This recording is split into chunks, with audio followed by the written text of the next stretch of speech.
Ladies and gentlemen, welcome back to another exciting episode of Rulebook Rundown. I, as always, am your host, Alan Paquette, and today we have 3 brand new contestants that are going to be learning and playing this game. Let's go over to them.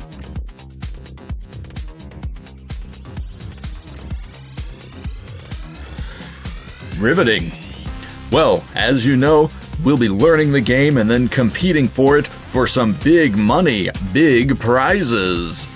Today's game is going to be Welcome to the Dungeon. Are you ready, contestants? Then let's set it up.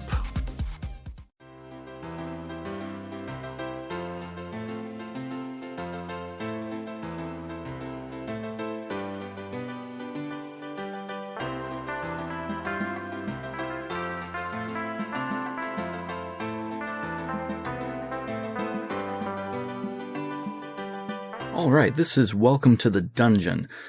In this game, you are trying to be the first to successfully navigate the dungeon 2 times, or you want to be the last one around. If other people have tried to go into the dungeon and lost, then their card will flip over, and if they lose twice, they are eliminated from the game. So your goal is to not be eliminated, or get 2 victories before somebody else. How this works, you'll start off picking a character. This game comes with 4 characters. Welcome Back to the Dungeon has the same exact rules with 4 different characters. So learning one, you know both. Each of the characters have 6 equipment cards and then their character card. And how the game works, you take turns over a series of rounds, and you have basically 3 options on your turn. You can either pass, in which case you're out of the current round, and you will not be taking the character through the dungeon, or you can draw a card. Key thing to note, which is kind of hard for our group to wrap their heads around a little bit, was that you're not actually playing the character. You are kind of bidding for the character. So you maybe are helping the character and you're maybe hindering the character, but either way, that's kind of the thing to know, that you are not this person. So on your turn, most of the time, you will draw a card, and the different cards are indicated all on this player aid here. So the number of symbols there are how many of those cards. So this is the orc, and there are 2 orcs in the deck. The orc has a power of 3 and can be defeated by a torch. So with this equipment, this is a torch. As long as the barbarian still has this equipment out here, this enemy will be defeated immediately. So what the options are after you draw a card, you can either choose to add it to the dungeon, meaning it will be an enemy that the barbarian has to fight through, or you can keep it out of the dungeon. You're the only one that knows what this enemy is. And then if you keep it out of the dungeon, you get to take away an equipment piece from the center. So now the barbarian is running with these 5 instead of all 6. So these 4 hit points lower. Then it would go to the next turn, and they get to draw a card, and then they would decide to maybe keep it in. Then it goes to the next turn, or next player. They would draw their card, maybe they would keep it out and take away the healing potion.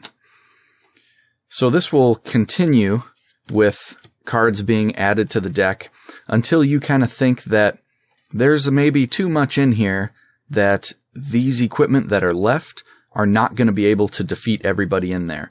In which case, you can just pass for your turn, because you want to either successfully defeat all of the enemies here in order to get a success card, or you want to be able to pass and have somebody else go through and not be able to succeed, in which case their card will flip over to the damaged side. So if in this instance, we'll say one more was taken out and it was this 3 hit points. Well, maybe that was a little too much, and now this person decides to pass because they don't think this will defeat all of them. even though there's only 3. It's fine. And we'll pass here as the example. So since these 2 players have both passed, the last person that's in is forced to send the character through. So then 1 card at a time from the dungeon, they are flipped over.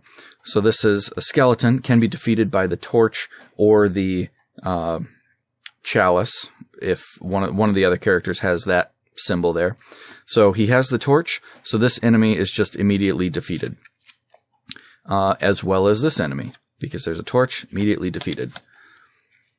Now, this one is not, because we don't have like the cloak or this symbol here on any of our cards. However, this fire axe, you can defeat 1 monster after you draw it once per dungeon. So they can basically spend this fire axe to defeat this enemy, and now they have survived. If that fire axe had been taken out and this showed up, they would deal 7 damage back to the barbarian. He only has 4 health now because the other health items had been taken out. So since he was successful with this player would gain a success token. And if he wasn't, because the fire axe wouldn't have been there, then his card would have flipped over.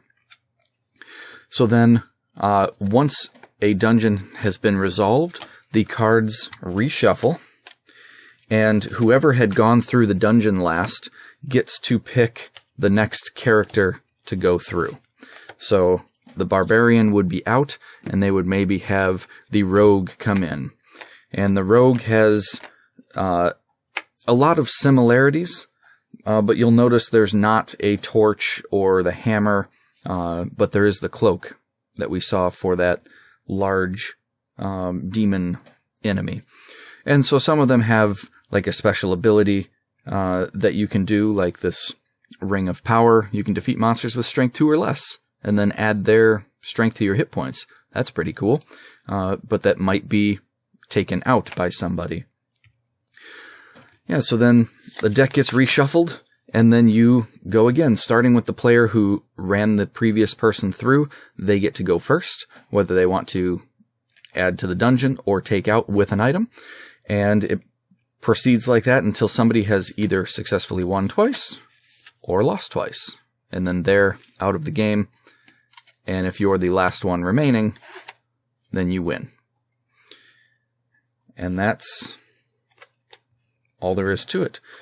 So there's the warrior, barbarian, mage, and rogue in the base game. And then in Welcome Back to the Dungeon,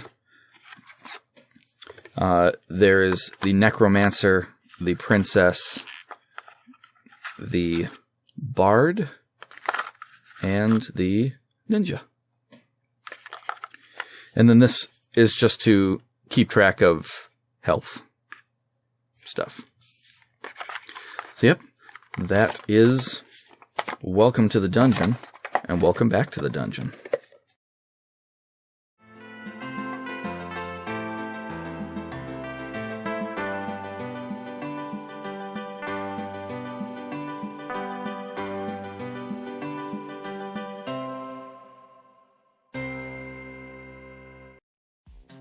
Alright, so who is ready to play? Can anyone even tell me what the name of the game was? Well, we're just You know, Charlie, I can't do this. I can't do this anymore. I'm sorry. I have to quit. I'm out of here.